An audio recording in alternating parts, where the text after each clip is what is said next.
Hey guys, back again. I am going to screen print a couple of shirts for my kid. She didn't want to actually have to buy any at work, so she wanted me to not sublimate, but screen print. So I've been looking at how to screen print, and it's not that hard. But I'm doing this one with my Cricut. As you can see, I cut out the logo there, and all you do is varnish it onto the screen itself. Now, to keep you from putting paint all over the shirt, you're going to tape off everything, so no paint will get onto other areas other than what you're wanting to paint. So I've covered it all up. Excuse me. I am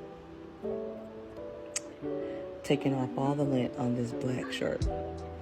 Now let me tell you guys, I ended up actually messing up, okay? Because I thought you were supposed to flip the image.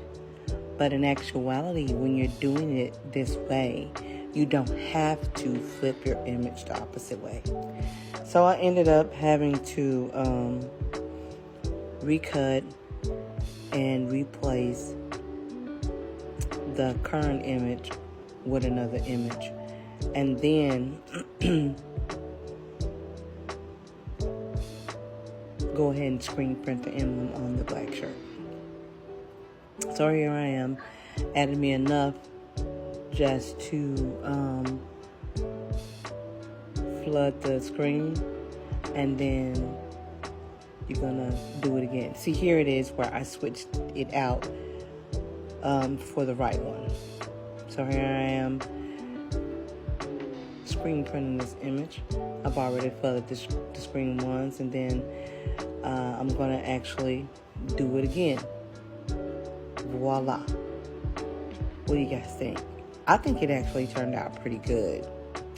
So I am going to heat it.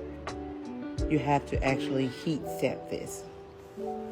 So I'm using my heat gun just to get it dried a little bit, and then of course I'm going to place it onto the heat press. Here I am pressing it. And there we go. All done. I did.